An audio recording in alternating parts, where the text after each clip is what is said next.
I felt really alone. I felt very scared. A circle of trust linking a group of women chained to a painful past. Walking on a tightrope, like a high wire, in high heels in a windstorm. That's what every minute felt like. But every passing minute is teaching these women inside the Genesee County Jail how to unlock the shame barring them from seeing a way out. I went through a really dark time when I was locked up and when I had no hope.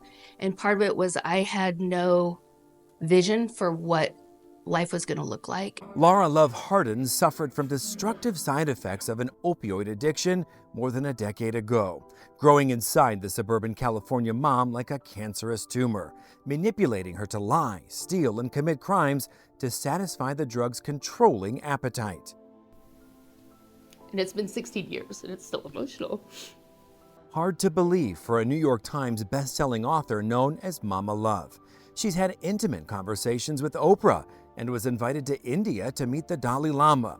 But Hardin's still haunted by the torture of not seeing her 4 young boys while spending a year in jail after she pled guilty to 32 felony charges.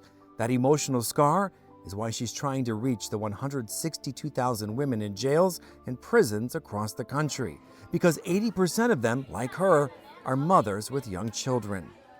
Came to my house, arrested me, and CPS took away my son, who was almost 4 at the time. I had 4 boys. I've never heard a judge address a male defendant and say, "Where are your children? Who's taking care of them?"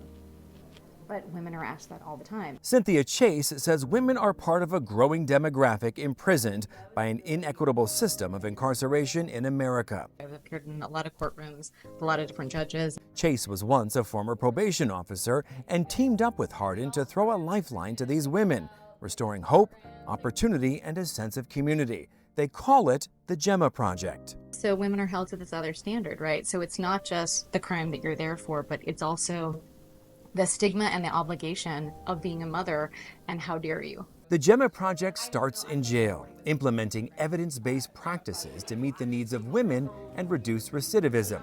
Current programs and initiatives are designed for men because only 10% of a jail's population are women. A lot of the women in our facility are single moms.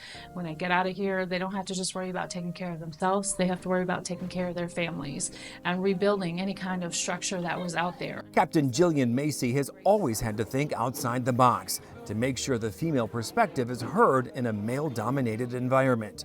She's been working inside the jail for 16 years and was the first woman to be named a jail administrator. I will say Sheriff Swanson's very open-minded when it comes to making sure we're inclusive and giving all people inside the jail opportunities. But it's definitely difficult because my perspective as a female in this world is different. I've got great female leadership here, but if I can have somebody come from another outside view and say, "You're doing great, but think about making these few changes to be even better." Sheriff Chris Swanson invited the Gemma Project to be special guests at a graduation for his jailhouse school initiative called Ignite, an acronym for inmate growth naturally and intentionally through education. A recent Harvard study concluded Swanson's program benefits the entire community by lowering crime and the number of people returning to jail. They are here to not only work with our female population, but also to duplicate what they have learned, not only from California and Michigan, but all over the country. So would you give it up for Mama Love and Cynthia?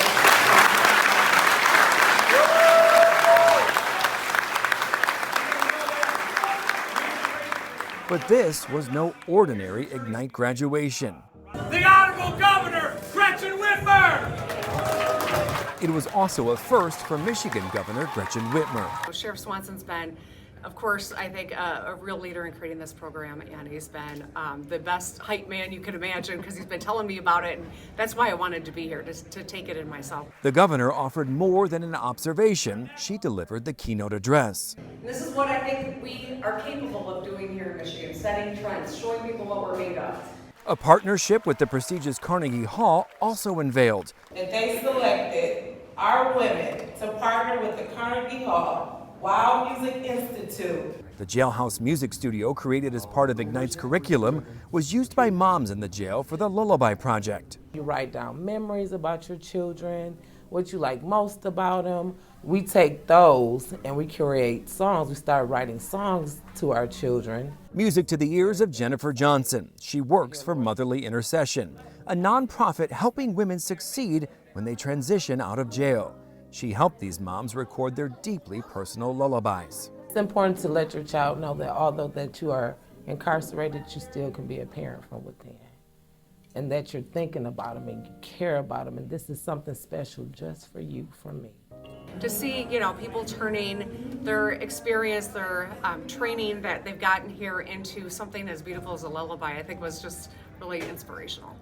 And as Hardin's heart was touched by everything happening in front of her, she couldn't resist looking back to a familiar group watching from the shadows behind her.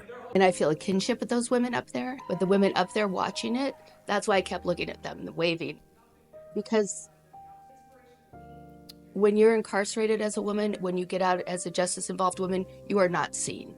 I'd love to think I can relate to Governor, Whitmer, and I can relate to those women. Hardins walked in their shoes, a reason why Sheriff Swanson asked if the Gemma Project would also meet with his female population in private, holding focus groups to understand their needs. And it's like trying to figure out all that, and it's like, oh my God, what am I gonna do? When I have somebody like, Cynthia and Mama Love come and focus on their needs, which are different than male inmate needs on a lot of levels, it just restores the hope and faith in them. A lot of what we talked about today is taking a look at, what do the women say that they want and need? If we can show in one place that that's possible and have the support of somebody like Sheriff Swanson, then it really can have the ripple effect across the country. Every county has a sheriff and every county has a jail. What if they become that arc that people can go to? Think of all those families that are restored. Think of all those kids that are being encouraged and, brokenness that's been healed. And hope is what Hardin says makes the biggest splash with the women on the inside, freeing them of a painful past by encouraging them to dream of the person they were always meant to be. Hope is a radical, rebellious thing to do. It's the most rebellious thing they can do. And nobody can lock up your imagination or your vision or your potential. That's like impossible to lock up. There's no bars that can contain that.